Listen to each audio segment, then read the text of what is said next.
Bab 907. Sembarangan berbicara. Karena sedang melamun, Golden Ye pun menatapnya tanpa bergerak.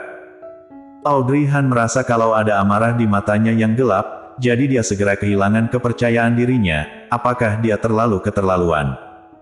Jadi dia marah.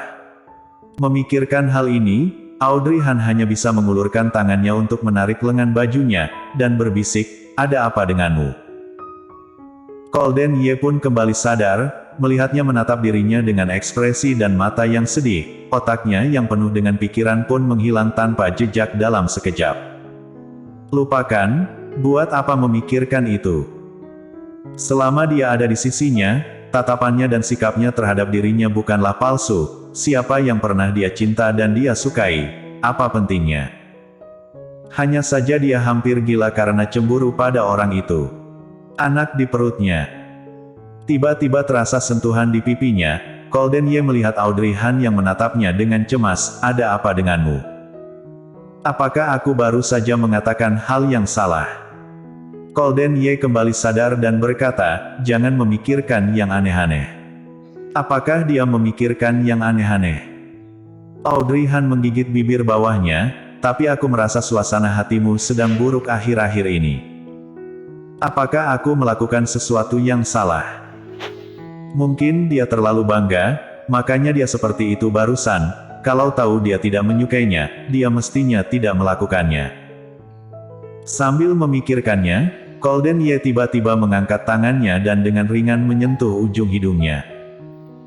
Tatapan Audrey Han menatap matanya yang dalam, lalu dia melihat bibirnya yang tipis berkata dengan lembut, "Apa yang kamu pikirkan? Aku sedang dalam suasana hati yang buruk karena kamu berada di rumah sakit, menurutmu aku bisa senang?"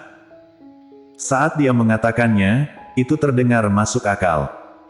Dirinya dirawat di rumah sakit, diculik dan hampir jatuh dari tangga. Bagaimana mungkin dia dalam suasana hati yang baik? Apakah dia berpikir terlalu banyak? "Bereskan barang-barangmu, ayo pulang ke rumah." Golden Ye meraih tangannya dan berjalan menuju ruangan.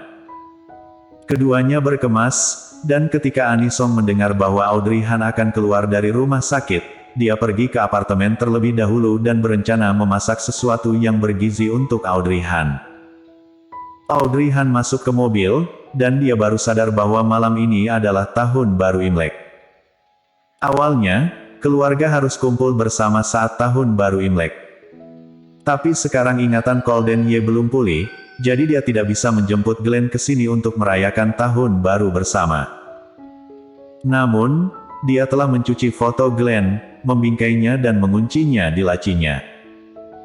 Jika dia membawa bingkai foto itu, bukankah itu termasuk kalau mereka sudah merayakan Tahun Baru bersama? Anggap saja mereka sedang bersama.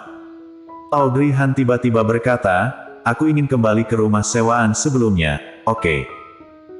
Sejak dia pindah ke tempat Golden Ye, rumah sewaan sebelumnya kosong. Masih ada beberapa barang di dalamnya yang belum dia pindahkan, jadi dia belum check out. Golden Ye mengangguk, "Oke." Kemudian dia mengubah arah. 15 menit kemudian, mobil berhenti di lantai bawah apartemen, dan Audrey Han mendorong pintu untuk keluar dari mobil. Golden Ye ingin mengikutinya ke atas tetapi ditolak oleh Audrey Han. "Aku hanya mau mengambil sesuatu, tunggu saja aku di mobil, aku akan turun dalam beberapa menit." Dia ingin mengambil foto Glenn, tidak baik jika kelihatan oleh Golden Ye. Golden Ye menatapnya, "Tidak perlu aku menemanimu." Audrey Han menggelengkan kepalanya, "Tidak, aku tidak akan lama, dan aku bukan mengambil barang berat, kamu benar-benar tidak perlu menemaniku." Mendengarnya, Golden Ye tidak bersikeras lagi. Dia mengerutkan bibir tipisnya dan mengangguk, "Hanya menasihati, teriak saja kalau ada apa-apa." "Oke." Saat Audrey Han naik dan hendak mengeluarkan kunci untuk membuka pintu, wanita yang tinggal di sebelahnya membawa kantong sampah keluar dan terkejut saat melihat wajahnya. "Kamu, kenapa kamu kembali?" Melihatnya, Audrey Han tertegun untuk sementara waktu, mengingat apa yang dia katakan pada dirinya terakhir kali, dia tidak ingin terlalu memperdulikannya, dia hanya mengangguk padanya, dan terus membuka pintu. Melihat Audrey Han tidak menanggapinya, wanita itu pun sangatlah kesal, dan dia berkata dengan marah, mungkinkah orang kaya itu tidak menginginkanmu lagi, jadi kamu lari kembali. Aku sudah bilang, kamu tidak check out setelah pindah, pasti karena ingin memiliki cadangan, jika suatu hari pria itu tidak menginginkanmu lagi, kamu bisa kembali tinggal di sini. Hei, berapa banyak uang yang kamu ambil dari pria itu? Dari mobil yang dikendarainya, dia terlihat kaya. Kaca. Audrey Han pun berhasil membuka pintunya. Dia menoleh dan menatapnya dengan pandangan kosong, tatapannya sangat dingin sehingga tidak ada kehangatan di matanya, seolah-olah dia sedang melihat orang mati. Wanita itu pun ketakutan dengan tatapannya yang seperti itu.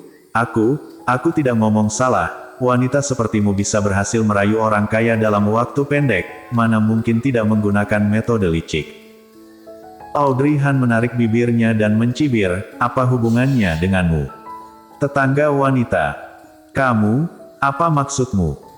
Kenapa, kamu merasa kata-kataku buruk? Audrey Han menarik kunci, berbalik dan berjalan ke arah wanita itu selangkah demi selangkah. Kalau begitu lain kali, saat kamu sedang berbicara, ingatlah untuk merekamnya, lalu dengarkan baik-baik untuk melihat apa yang kamu bicarakan.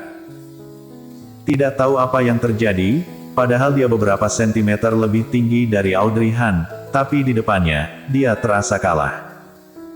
Aku tidak mengatakan apa-apa, aku hanya mengatakan fakta.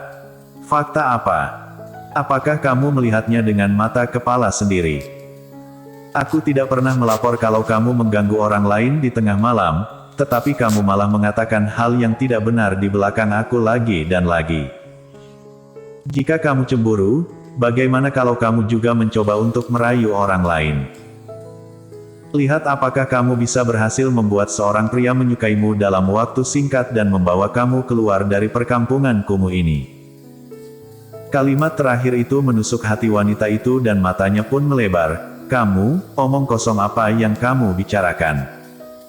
Kamu tidak malu, malah merasa bangga.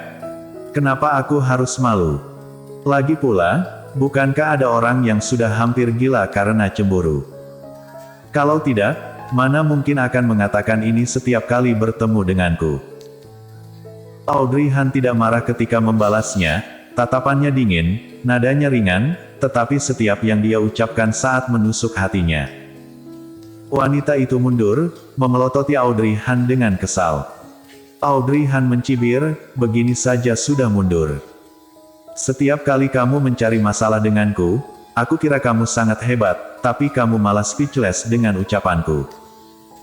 Kalau begitu, jangan memprovokasi aku ke depannya, kalau tidak, aku akan membuat kalian tidak tahan tinggal di sini lagi. Sebenarnya ini bukan perkampungan kumuh. Hanya saja di mata wanita itu, dia sangat tidak menyukai tempat ini. Dia selalu ingin tinggal di rumah yang besar, jadi saat dia melihat Audrey Han dijemput oleh Golden Ye, dia menjadi semakin cemburu, dan merasa kalau pacarnya tidak berguna. Dia bahkan merasa bahwa dirinya tidak berguna juga, kalau dia tahu, dia akan merayu pria kaya yang berkuasa juga seperti Audrey Han. Buat apa dia menyia-nyiakan masa mudanya di sini dengan pria miskin? Semakin dia memikirkannya, semakin dia merasa sedih.